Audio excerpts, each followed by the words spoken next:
1,400 kilometres from Ukraine's border, Russia's oil heartland is on fire.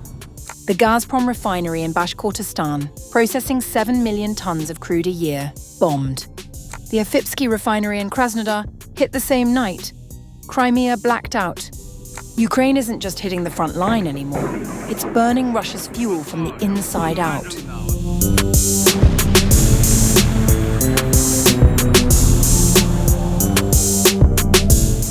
Ukraine has launched another long-range drone campaign deep inside Russian territory, targeting key oil refineries and energy infrastructure in what appears to be a sustained effort to disrupt Russia's fuel production and military logistics.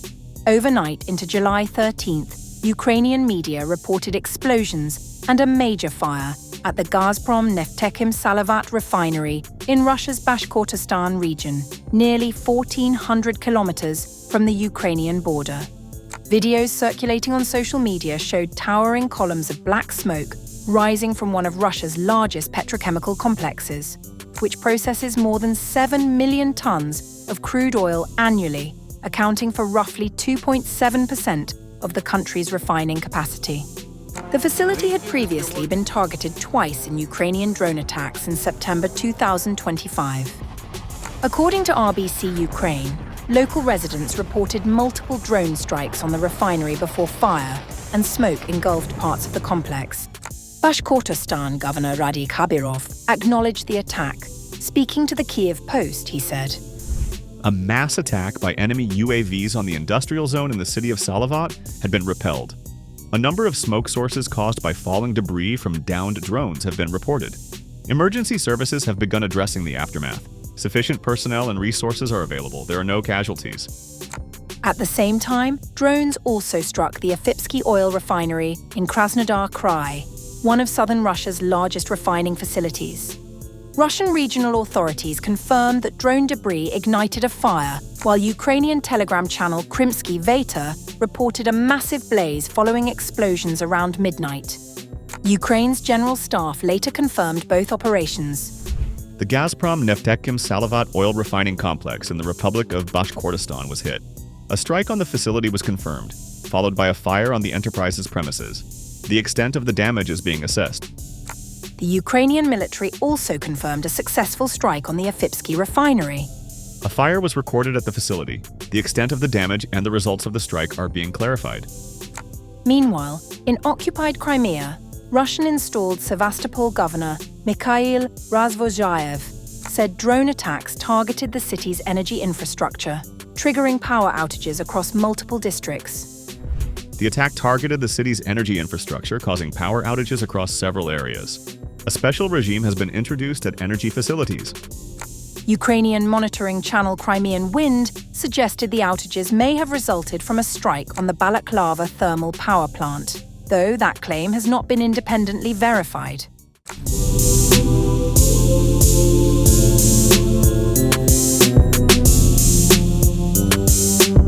Ukraine's innovative use of mid-strike drones has transformed the battlefield, allowing its forces to hit Russian targets deep behind the front lines with speed, precision, and relatively low cost.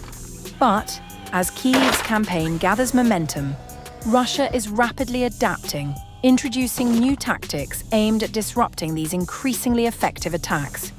According to Ukrainian drone commanders and pilots who spoke to Reuters during a visit to the 422nd Unmanned Systems Regiment in the southern Zaporizhzhia region, Russian forces are now disguising military supplies in civilian vehicles and deploying sophisticated electronic warfare systems to interfere with drone operations. Most of Ukraine's mid-strike drones rely on Elon Musk's Starlink satellite internet system, enabling operators to guide aircraft over long distances while maintaining stable communications. For much of the war, Starlink was regarded as highly resistant to electronic interference. As of today, our regiment has struck and destroyed 100 vehicles, and I'm confident that by the end of the month, there will be more trucks and vehicles supplying the front lines. This is a blow to their logistics. That's 100 trucks. When a single unit takes that many out, it hurts anyone. That's a massive number of vehicles that didn't make it to the front with their military cargo and failed to carry out their combat mission. However, Ukrainian officials now say Russia has begun deploying a powerful jamming system known as the Volna Kupol Garant, capable of disrupting Starlink connections across an area of roughly 20 square kilometres. Serhiy Bezkresnov, an advisor to Ukraine's defense ministry, said around 10 of these systems have already been detected. But he added that the installations have also become priority targets for Ukrainian drone units. The 422nd Regiment said it had participated in operations against 2 of the jamming systems. According to the unit, one installation was destroyed only hours after it had been located during a joint operation with Ukraine's SBU security service. A video of the strike showed a massive explosion after a Ukrainian drone hit a site containing 6 trailer-sized units.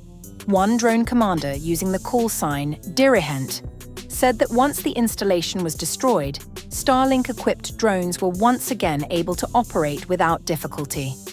The commanders also described how Russian forces are increasingly concealing military logistics. Fuel has reportedly been transported in vehicles disguised as water tankers and even milk trucks. Small convoys protected by machine gun-equipped pickup trucks are now using secondary roads to avoid surveillance. We've been hitting Russian logistics for over a month now. During this time, they've, first of all, started protecting their critical cargo with mobile fire support teams, because, after all, when wing-type drone dives to hit the target, it's visible and can be shot down with a machine gun or other weapons. Now they're also trying to cover the routes with interceptor drones. We struck the Starlink countermeasure system, the system that directly jams satellites. We recently struck it. I don't remember the exact date, but that's what happened. In other words, they're trying to do everything they can to make our work more difficult because we're hurting them.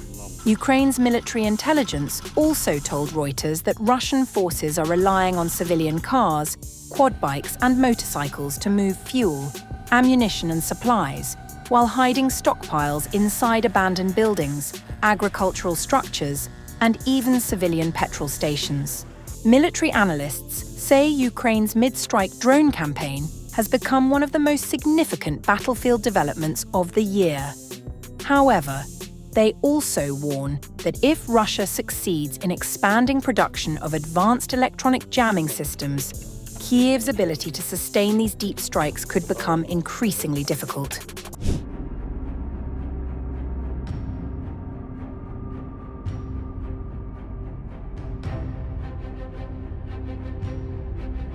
Russia's war in Ukraine has been jolted by an unexpected disruption far above the battlefield. Russian military commentators and state-linked figures are openly discussing a nuclear strike in space after Elon Musk's Starlink satellite network was cut off for Russian forces, a move Moscow's war channels describe as a serious operational setback. The loss has affected frontline communications, drone coordination, and command links between units, according to Russian and Ukrainian sources. Starlink, operated by Musk's SpaceX, had been widely used by Russian troops despite Western sanctions. Ukrainian officials say the access was blocked after a request from Ukraine's defense leadership, while Starlink continues to operate for Ukrainian forces under a controlled registration system. The sudden cutoff has exposed Russia's reliance on the satellite network and the failure of Moscow to field a comparable alternative. Russian military bloggers acknowledged the impact in unusually blunt terms, with one influential channel describing the situation as extremely unpleasant, and another calling it a catastrophe. Ukrainian sources said some Russian assaults have slowed or halted entirely as units struggle to maintain real-time communication and targeting. The reaction has spilled into Russia's state media ecosystem. Vladimir Solovyov, a prominent Kremlin-aligned television host, publicly suggested that SpaceX satellites should be treated as legitimate military targets. He argued that detonating a nuclear device in space could disable the network, a proposal that would also damage Russia's own satellite infrastructure and violate long-standing international norms.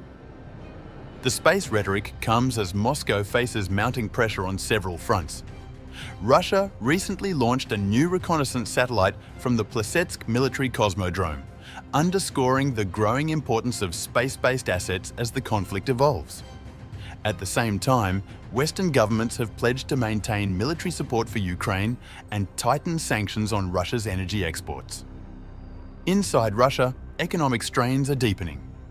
Oil revenues have fallen sharply, inflation is accelerating, and tax increases have failed to stabilize state finances.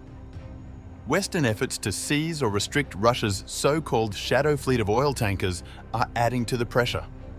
Russian business figures have warned that the country could face a more acute financial crisis within months. Against that backdrop, the Starlink cutoff has become more than a technical issue. It has highlighted vulnerabilities in Russia's war effort and triggered an unusually public debate over escalation, including in domains that have largely remained off-limits since the Cold War.